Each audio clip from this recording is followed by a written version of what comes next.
Good afternoon, everyone, and thank you for joining us today. My name is Nancy Mele, and I'm the Operations Manager at the Lubitz Financial Group. I'm here with Joshua Davison, our Portfolio Administrator, and we're excited about sharing this awesome information with you today. Our presentation will last approximately 1 hour. We're sharing this important information to help educate you on the latest ways to protect your identity, a growing concern.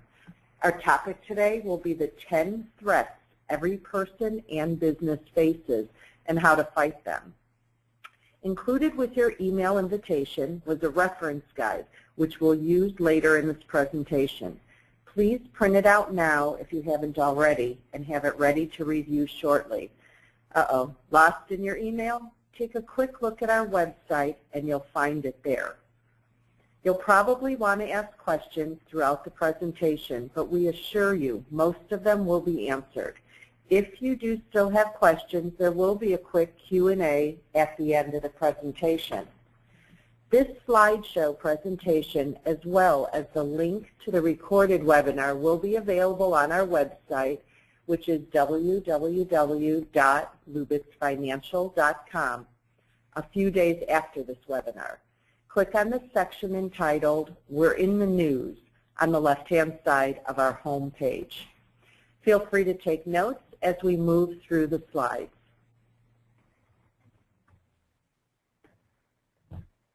Good afternoon, everyone. I am Josh Davison, and together Nancy and I will guide you through this presentation. It is our goal to educate and enlighten you about the cybersecurity threats we all face. So let's begin. Have you ever worried about being hacked? You should be. There's a raging cybercrime wave quietly attacking you, your family, and your business right this very second. Even as we sit here now, a vast array of cyber attacks are pounding at the walls of security networks built to protect you and your digital persona on the internet. And what I'm going to say next sounds a bit dramatic, but it's completely true. A world of dark forces and criminal networks conspire day and night to steal your username and password, obtain your social security number, obtain credit cards in your name, drain your bank accounts, and seize your computer to hold it for ransom. You can see on the slide a brief synopsis of what we will cover today. First, we'll talk about what cybersecurity is in today's world. Then we will have an interactive threat countdown and what you can do to combat. We will evaluate your personal cybersecurity score, how you can improve upon it, and provide you with a secure action plan. Finally, we will share what the Lubitz Financial Group does to protect our clients and ourselves. And if you have any questions, we will do our best to answer them at the end of the presentation.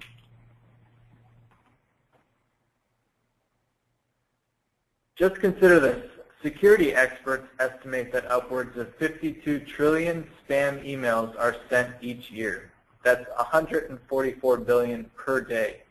90% of all email is estimated to be spam emails carrying malicious attachments or dangerous links aimed at stealing your money. During the time we spend together now, 6 billion malicious emails will be launched around the world. No one knows who will be the next victim. Most internet email providers have spam boxes. Without these, you would see all of the spam emails. Our current environment is very different from the start of the century. Back then, Microsoft's Craig Mundy pointed out, we largely faced malicious computer hacks carried out for sport or notoriety. Today, we face a range of motives, primarily maliciousness, criminal, espionage, warfare, and terrorism. And the attackers have changed. They were mostly amateurs in the past. Now they're professionals and even belligerent governments. Increasingly, the news is filled with cyber threat terms that are completely new to you and I, but suddenly deeply meaningful to our privacy and concern. We should be super worried. The U.S. government is responding. Cyber attacks are now considered a national security threat. Since 2009, cyber warfare has its own footprint under the Defense Department's Strategic Command. Recently, the financial industry's trade group sounded its own alarm. Fear of cyber attacks that wipe out bank accounts by converting them to zeros and triggering panic and bank runs. The group has proposed a government industry cyber war council to stave off possible attacks. Their report said, "We are concerned that the industry may not have the capabilities that we would like to effectively defend against this newer form of potential attack." It's not just banks. The biggest oil company in the world, Saudi Aramco, had a network of 30,000 computers totally erased clean over a 3-day weekend. Small businesses, the backbone of the U.S. economy, face the same range of threats we all do. Later in the presentation, we'll be discussing how to protect yourselves and how we at the Lubitz Financial Group protect you. The authors of the book Cybersecurity and Cyber War contend that a cyber world war is underway, and we're all involved. Our biggest problem, they say, is that we face a cybersecurity knowledge gap, and that's why we're here today. We're worried for all of us, ourselves, our family, our clients, and the community. It's a serious growing problem, but we don't think it's a reason for despair. Most people don't realize how vulnerable they are or what they can do to maximize their security. By the end of our presentation today, we guarantee you will leave better prepared to protect yourself, your family, and your business from the quietly raging cyber wars targeting us all. First, we'll look at the deepest vulnerability we all face and why it's much more worse than any of us imagined. Then we're going to do a countdown of the top 10 threats we all face and how to respond. Then we're going to show you exactly what you need to do to boost your security and protect yourself and your family. We'll tell you more about that in a minute. But first, let's get started with a closer look at what's really at stake.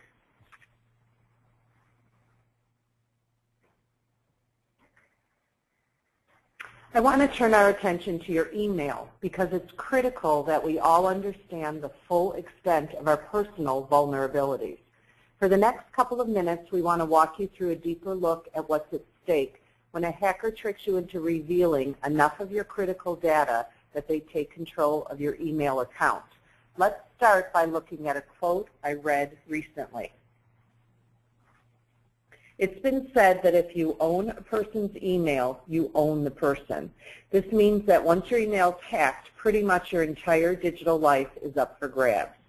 Siciliano goes on to say, so even if you've done your due diligence to have all your passwords be different, if your email is hacked and it's associated with your other online accounts, the hacker could simply use a reset password and get access to all your other accounts.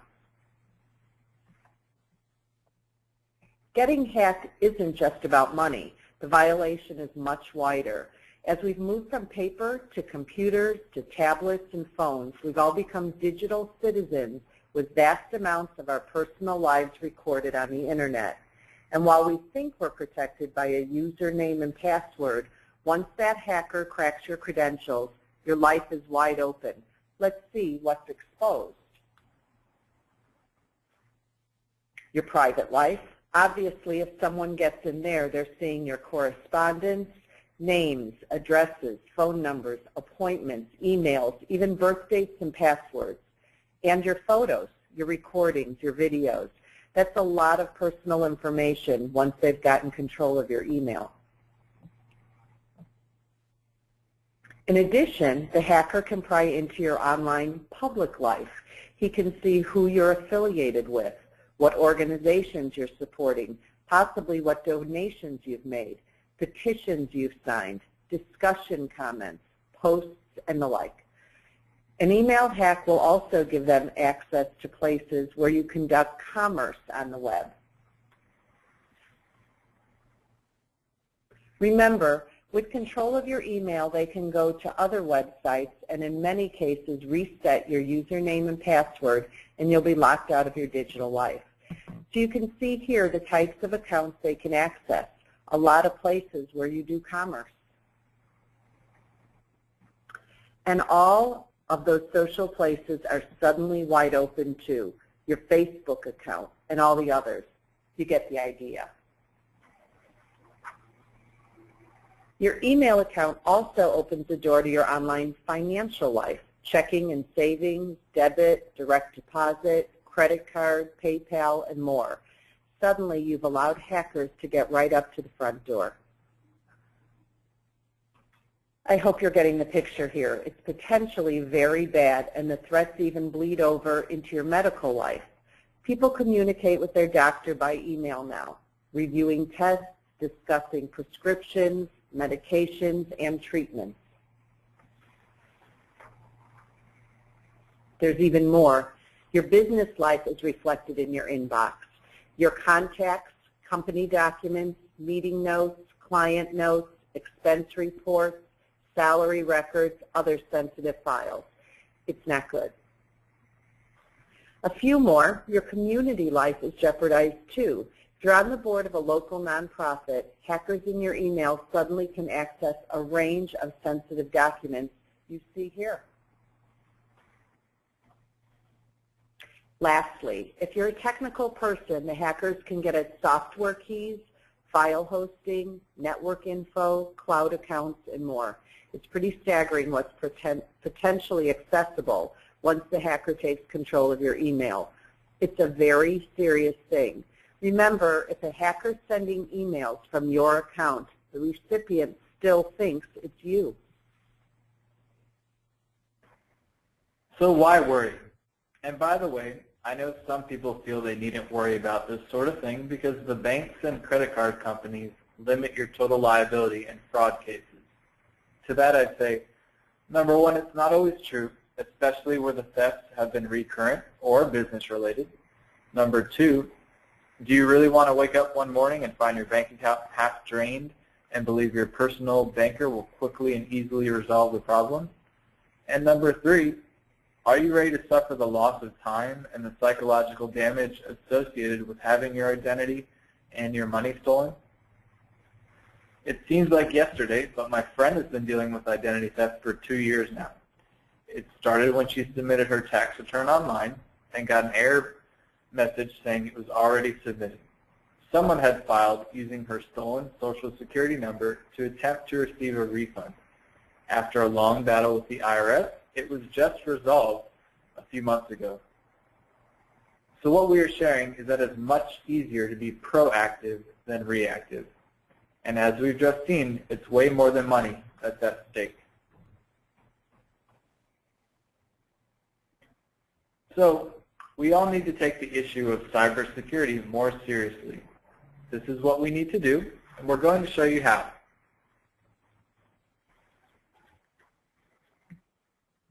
The next portion of our presentation is interactive. It's the fun part. Several key things are going to happen. First, we'll be referring to the Savvy Cybersecurity Reference Guide you see here. Please take a look at yours now. You're going to conduct your own self-assessment of your cybersecurity knowledge as we move through the presentation of the top 10 threats countdown. Your scorecard starts on the front, section A. At the end of the countdown, your self-assessment will produce a raw score and your cybersecurity rating. It's like a grade. For most people, your grade will be low, but that's just the starting point of this event. Then we'll introduce you to the 7 Savvy cybersecurity principles and a cybersecurity checklist. Both of these will guide you as you decide what to do to close your cybersecurity knowledge gap and boost your cybersecurity score. That'll position you to complete your own personal action plan, complete with a commitment to take 3 steps to boost your security and to do so by a deadline in the near future.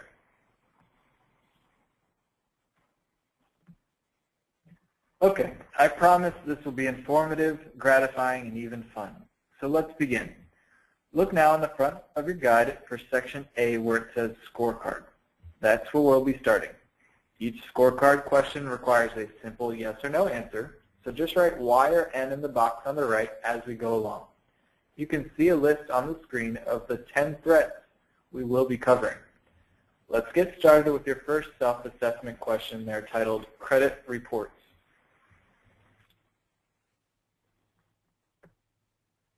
I know the difference between putting my credit files on monitor, alert, or freeze, and I've had my minor children's names searched at the credit bureaus. Go ahead and put Y or N in the box to the right of the question. This is important because it brings us to our first threat. Threat number 10. Your credit file is open and your child's identity has been stolen. I think we've all heard of identity theft before. It can happen in a variety of ways. One common event is that your personal data has been stolen and a cybercriminal opens a credit card account in your name.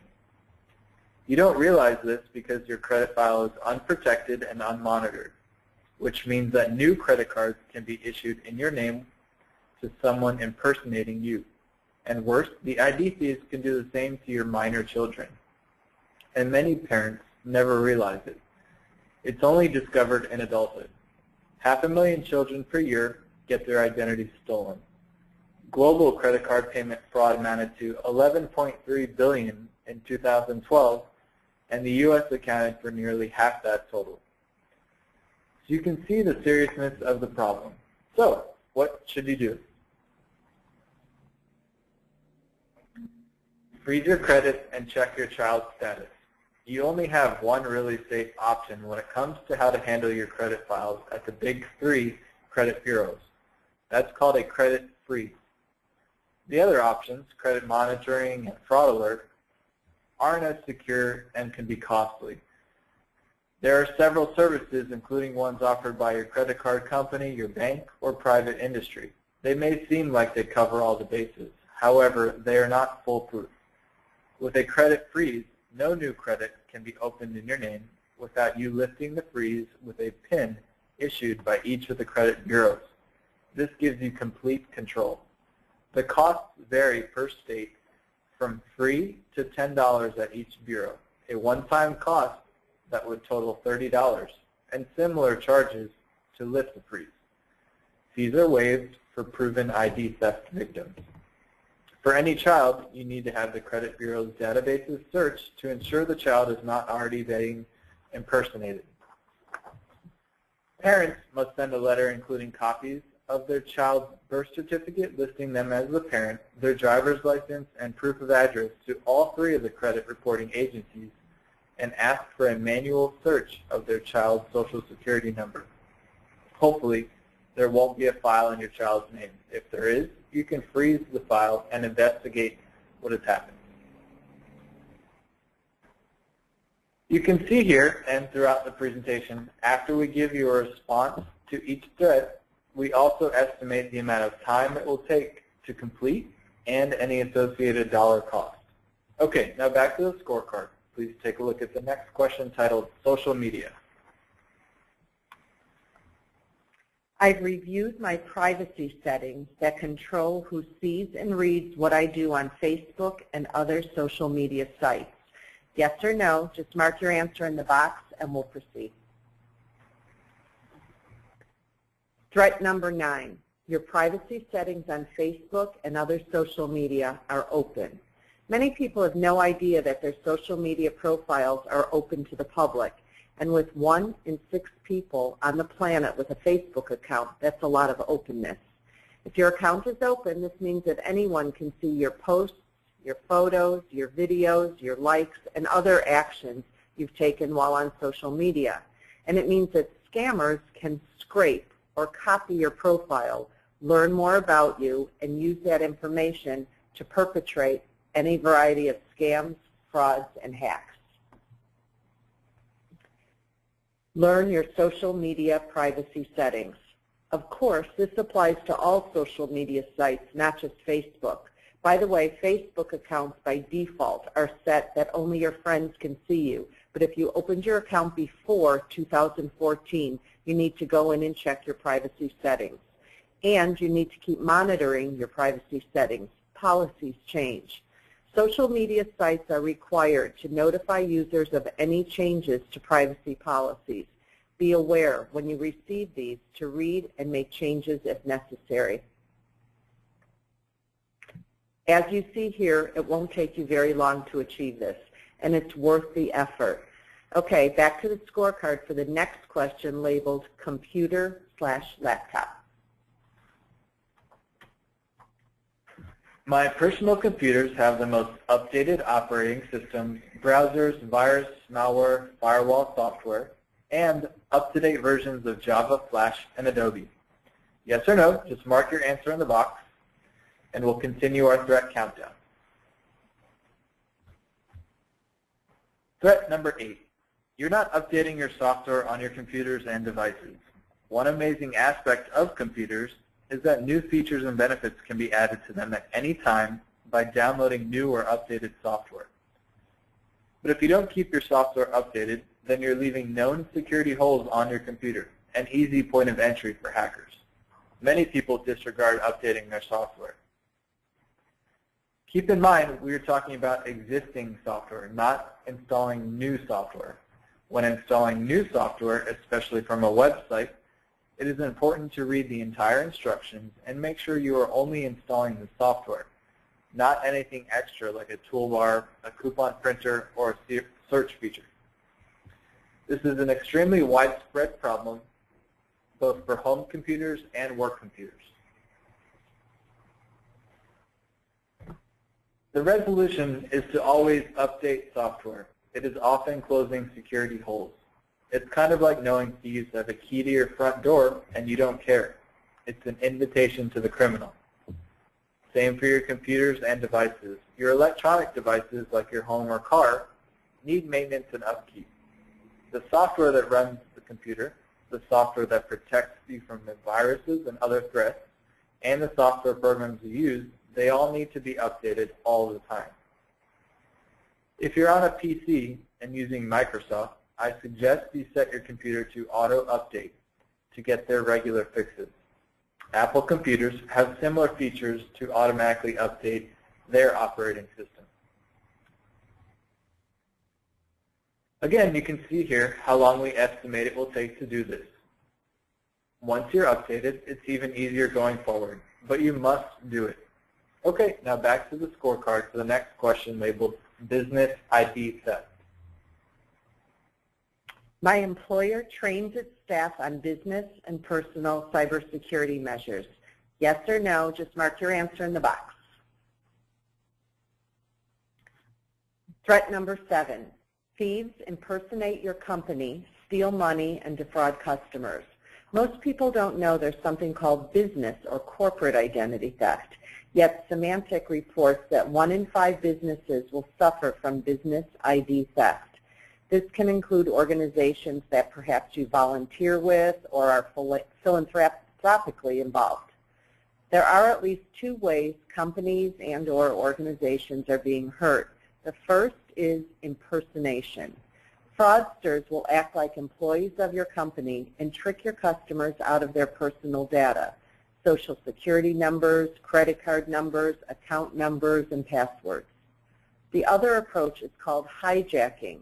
Hackers will breach your network, steal passwords, and siphon cash from the company's bank accounts. What can you do to prevent this? Implement business ID theft measures. One thing needs saying, all the cybersecurity threats we face both as individuals and as employees or volunteers. For instance, updating your software to close security holes applies to both home and work. Your company may have their own policies regarding software updates. It may be helpful to ask your company IT department. So with the business ID theft threat, we want to keep the hackers away from our employees' personal and business data. Regular cybersecurity training is a must business activity. Another precaution is to implement checks and balances for moving of money out of corporate accounts. That means money can't silently disappear without someone else in your company seeing it. Additional defenses for businesses include checking and reviewing their corporate registrations at the state level. Hackers often start there. So good cybersecurity needs to be everyone's concern at work, not just the IT guys. As we mentioned later in the presentation, we'll go over what we do at the Lubitz Financial Group to protect our employees' and clients' identity. You can see here roughly what it would take to get started to guard against these threats companies face. Okay, now back to the scorecard for the next question labeled Wi-Fi. I know how to determine if free public Wi-Fi is safe to use. Yes or no, just mark your answer in the box and we'll proceed with our countdown. Threat number 6. You reveal your username and password over free public Wi-Fi. This is a very serious problem. Everyone wants to be connected all the time, but most people don't always have a private internet connection. They're happy just to see a free wireless connection anywhere they go. But if that free connection is totally wide open, meaning the network connection is open and doesn't require a password, it's open to hackers as well. That means if you use that connection, you're in danger of hackers stealing any username and password you enter while on that network. So if you check your email on a free, open wireless connection, you potentially just handed over the keys to your digital life. Here are the key guidelines for using public Wi-Fi. Bottom line, you need to be very careful. Certainly don't check email or do any financial transactions on one of these networks.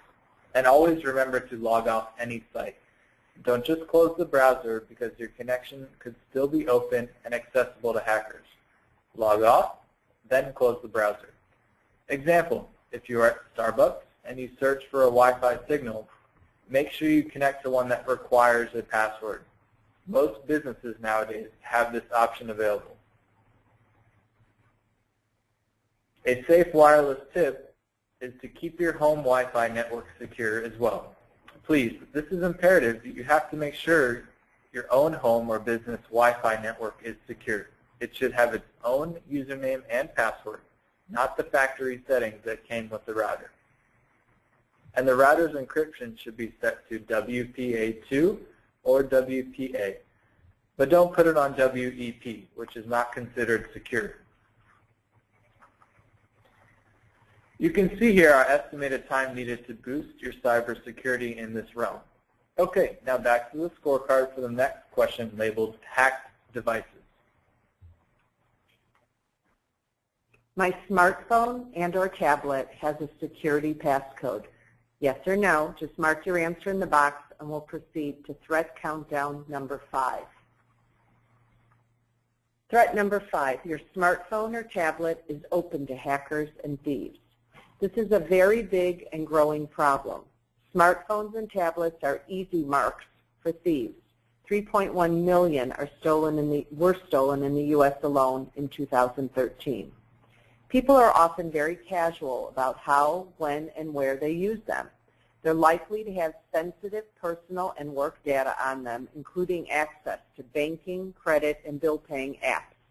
The big problem is people don't put a simple passcode lock on the opening screen, and they don't enable these devices with a Find Me or Locate Me app that can be used to trace their location if it's lost or stolen. Thieves want them for both the device and instant access to your data and services. This is an easy fix. You see it right there. Get the passcodes on the devices. Add the tracking app so you know where the device is. These apps can also simply erase the data on it from another computer. Newer devices are preloaded with these apps, but they still must be activated and set up. Consult your service provider for help.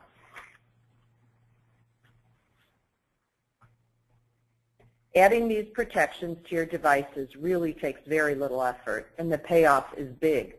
Okay, now back to the scorecard for the next question labeled passwords. I have enabled two-factor authentication on my key accounts that allow it. Yes or no, just mark your answer on the box and we'll proceed with the countdown.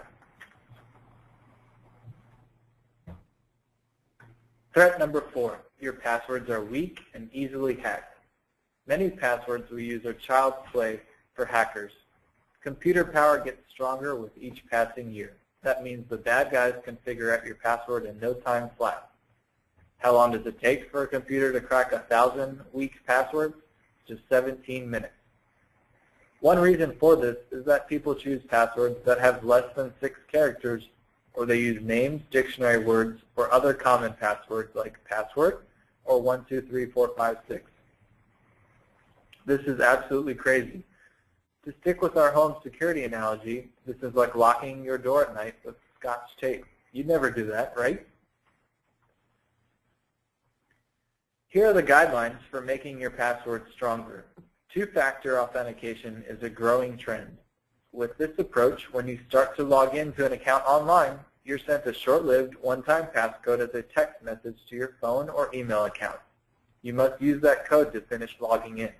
Many banks, email services, and credit card companies provide this service. You may search the individual websites you have access to determine if this setting is available. For example, Google, a widely known web service, provides this for all their customers. When you log into one of their personal sites like Gmail from any computer, you enter your username and password and hit enter. The next page that loads prompts you to enter a 6-digit PIN number before you can proceed to check your email. Simultaneously, a text message is sent to your cell phone with the 6-digit PIN. You enter the PIN on the site and are now allowed into your email account. You should definitely add that to any online account that offers it. There are other ways to think about passwords. You could create a mnemonic phrase with numbers or symbols thrown in. For instance, someone I know takes the first line of a memorable phrase and uses the first letter of each of the first 10 words of the phrase. She adds some numbers and symbols and has a very strong password. You see some examples on the slide. Or you could try this. You create a password that embodies a goal you're trying to reach, such as exercising, quitting smoking, or saving money. This is especially good when you need to change your password every 6 months, which you should be doing regularly anyways. Each time you type your password, instead of it being a negative drag on your brain, it will positively reinforce your specific goal. Some examples are shown here. You can get as creative as you like. Remember to drop out some letters and replace them with symbols to boost your password strength. By the way, on the back of your Savvy Cybersecurity reference guide, there's a letter-to-symbol conversion chart to help you.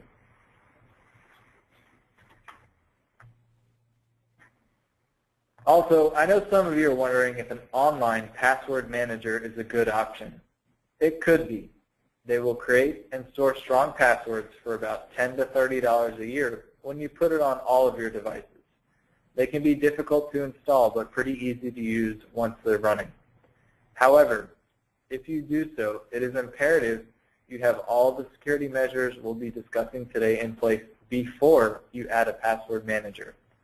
Because if you got undetected malware operating secretly on your machine, it could copy your password manager passwords and you'd be in a lot of trouble. Regardless, we all face using passwords, and we presented some good strategies here for making your passwords stronger, yet memorable, and even beneficial. Okay, now back to the scorecard for the next question labeled skimming. When using an ATM machine or self-paying for things such as gas, tickets, parking, I know what to look for to ensure that my transaction is safe from being fraudulently recorded. Yes or no, just mark your answer in the box and we'll proceed with the countdown. Threat number 3, you get skimmed using a rigged ATM or credit card machine. This is another growing threat, especially as self-paying systems proliferate around the world. $1 billion per year in illegal withdrawals. And now with 3D printers, it's not very hard for thieves to fashion fake fronts that slip over the existing ATMs. Then your account info and PIN are secretly recorded and the fraud commences. What can you do? Avoid using anything flimsy. Many skimming operations are far from perfect. The card slots jiggle or are loose. You also want to cover the keypad when entering your PIN, and best to stick with known bank ATMs. Skip the local gas-and-go ATMs. It's an easy precaution to take, as you see here. Okay, now back to the scorecard for the next question labeled data breach. I have text and email alerts set up on my credit cards and bank accounts to receive a notification each time there is a transaction. Yes or no, just mark your answer in the box and we'll proceed. Threat number 2, hackers steal your credit or debit card info in a data breach. We're getting close to the end of our threat countdown. This one is huge. The hackers exploit security holes in company networks, avoiding troves of our personal data, credit card numbers, PINs, socials, the whole gamut. The Target breach a while back really highlighted the problem. More than 40 million names were stolen. A week hardly goes by now without news of a new data breach or vulnerability. Basically, no one is safe from a data breach and possible ID theft. So what are we going to do about that? This response is really a must, and it's a good one because it leverages the technology. Why shouldn't we know instantly when our card is charged or money is withdrawn from our accounts? The banks do. Here are other precautions to take if you know your card number has been stolen in a data breach. Set alert notifications, watch statements for low-dollar charges, and report lost or stolen cards ASAP.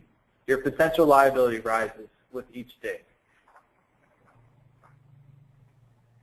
It's very easy to set up an alert notification. All bank and credit card providers offer this feature. Okay, now back to the scorecard for the final question labeled phishing. I know the tactics used by phishers to try to trick me into clicking on links or sharing personal information. Yes or no, just mark your answer in the box and we'll proceed to our last and most common threat. Threat number 1, you click on a phishing link that secretly downloads malware. This is the number 1 threat. It's very dangerous. There are many combinations and permutations of phishing attacks. Anti-phishing software, spam filters, and virus protections can't catch everything. And emails can be well designed to trigger our hot buttons and cause us to click before we think. This needs a lot of attention because it's the one that's the most difficult to guard against. One chief warning to remember: no legitimate company you do business with will send you an email unprompted and tell you to click through to your account and make changes or updates. But you may very well get some very official-looking bogus emails from banks, credit card companies, and other outfits that ask you to do just that. Be skeptical. Don't click. Investigate. We're going to walk you through 3 steps to unmasking a phishing attack. Step 1, get suspicious at these signs. Being safe from phishers requires detective work. Here's a few common signs that should trigger your suspicion. There's a sense of urgency in the email or subject line, such as alert, update, or saying you must act now. Or it doesn't use your name. It refers to you as customer. Or it tells you to share or update personal data, such as account numbers or your social security number. If you find any of these true, certainly don't click. Investigate more. Step 2, examine message to discover the real sender. You want to inspect the from line. You'll do this by expanding the from field with a click or hover over it with your mouse. At first glance, it may say service at American Express or some other institution you know. But once you hover over or expand the from line, you'll be able to see the true sender. If the email address does not look right, don't click any links. Delete the email immediately. Another scenario shows a familiar name in the sender line. If you look at the actual email address, Make sure you recognize that it is the person's correct address. Later, we'll tell you how our company uses this safeguard.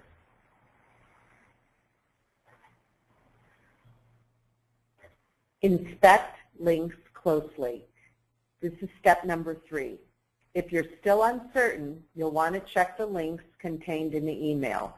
Like the from line, phishers can spoof a link to look real at first glance. So hover your mouse over the link and see if what appears in the URL bar matches what the email claims it is. One tip-off is that a legitimate site will have an S at the end of the HTTPS before the www. The S means it's a secure site. You'll also see a lock icon somewhere on the URL line. It's very hard for hackers to fake these. Never open an attachment in an unsolicited email. A click there could put a malware, virus, or ransomware attack right on your computer. And the next thing you know, your machine is secretly recording all your keystrokes, or it's locked up in a ransomware attack. Additionally, these same rules apply to any advertisement or link you see while surfing the web. Common sites like Facebook and YouTube can have links that may seem legitimate but may take you to a phishing site. A surf-safe tip. Add anti-phishing plugins. The popular browsers we use, Internet Explorer, Firefox, Safari, and Chrome, are trying to help us fight phishing attacks. All of them have plugins you can add to your browser that will alert you to a known phishing website before you load a dangerous page. And here's our take on how much time is involved by implementing security against phishing attacks.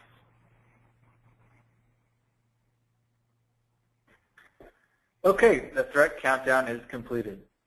Now we can take our first measure of our cybersecurity information gap. You're going to do that by adding up the score from the points column of your cybersecurity scorecard. Do that by circling the point next to any question you answered yes.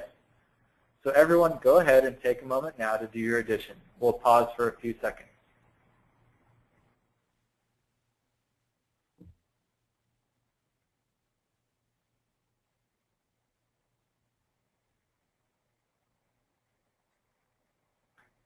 Don't be discouraged if you don't have many points. Most people don't, and that's why we're here. When you're done adding, write your score in the box at the very bottom of the scorecard where it says raw score.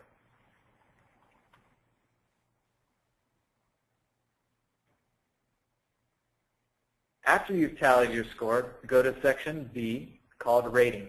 Go ahead and see where your numerical score falls in the rating system. Again, don't be discouraged if it's not the kind of grade you'd like. You'll learn how to fix that in a second.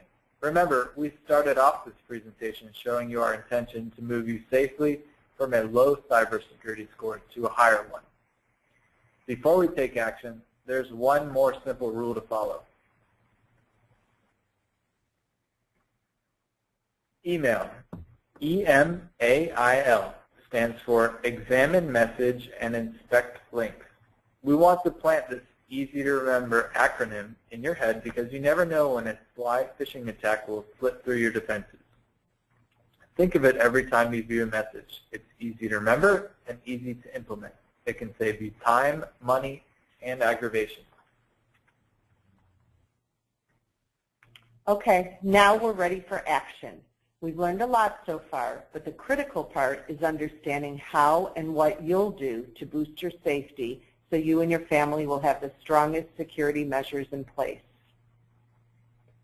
To make this approach as easy as possible, we looked at all of our threat responses and realized a number of them overlapped and intersected.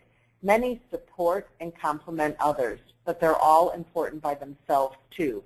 So we formulated a set of savvy cybersecurity principles to guide your actions. We boiled down these principles to a set of 7 topics and 7 associated behaviors we think will serve you best. Remember, our goal is to raise your cybersecurity score to the good level and then keep it there. And we think you can do it in about 1 hour total. So let's run through them quickly so you have context as you create your cybersecurity action plan. As we go, you'll see how your score grows with each action. Let's start by referring to the checklist, section C, on your reference guide. So our first principle involves protecting your devices. This means all your devices, phones, tablets, computers, the hardware that will represent you in the cyber world. Do that, and it will take about 2 minutes and boost your cybersecurity score by 5 points. Principle number 2, update all your software always. That adds 10 more points to your cybersecurity score and should take about 5 minutes. Principle number 3, connect your devices only to secure public and private Wi-Fi. With your devices protected and updated, you're almost safe. But now you need to ensure your connection to the internet is safe at home and in public. Again, that takes very little time and adds another 10 points to your cybersecurity score. Principle number 4, keep your passwords strong. Now your devices are ready to safely venture into cyberspace and retrieve data and exchange personal information, but you'll need strong passwords. Passwords open the doors to the digital you, so you must keep them strong. That's another quick fix and an extra 15 cybersecurity points. Principle number 5, monitor all your financial transactions via instant text or email alert. Now you're ready to conduct safe e-commerce over the internet. But you won't have a real peace of mind until you're getting real-time text or email alerts on your financial accounts. eMoney, a software we provide to all of our clients, has this functionality ready, available, and easy to set up. They can be customized to your individual needs so that it does not become a nuisance. Please contact our office to learn more. These steps are easy and they raise your cybersecurity score another 10 points. That covers the protections we need in place as we present ourselves on the internet. That leaves 2 other areas to address. Principle number 6, freeze your credit file. We don't want people taking out credit in our names, so freeze your file. You can always change it later. That takes minutes and adds 15 points to your cybersecurity score. Lastly, principle number 7, examine messages and inspect links. Never trust requests for personal data.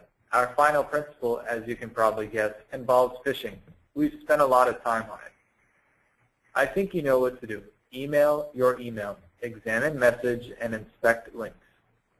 This is one you need to practice every day, and it's good for 15 cybersecurity points. It's our hope that you'll take the time to implement all the actions we outlined in the 7 savvy cybersecurity principles. If you do that, we estimate it should take you about an hour in total time, and you'll boost your cybersecurity score up over 85, a good place to be. The core actions in the principles represent the most bang for your buck, but they don't cover everything you may want to do. That's why, before you create your action plan, we'd recommend you read through the cybersecurity checklist, which starts there on section C of the Savvy Cybersecurity Reference Guide. That will prompt you to think about your situation and offer specific actions to include in your action plan.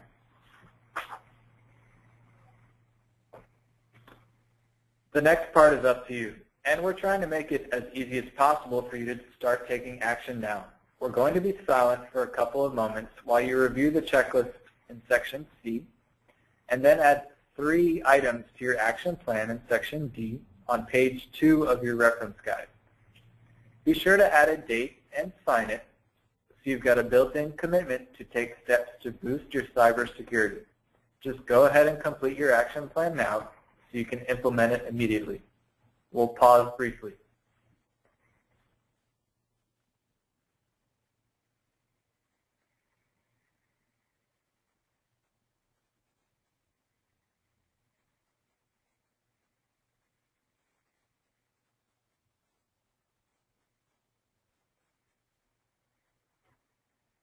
To finish our presentation, we're going to share a little bit about how our firm and our custodians protect information.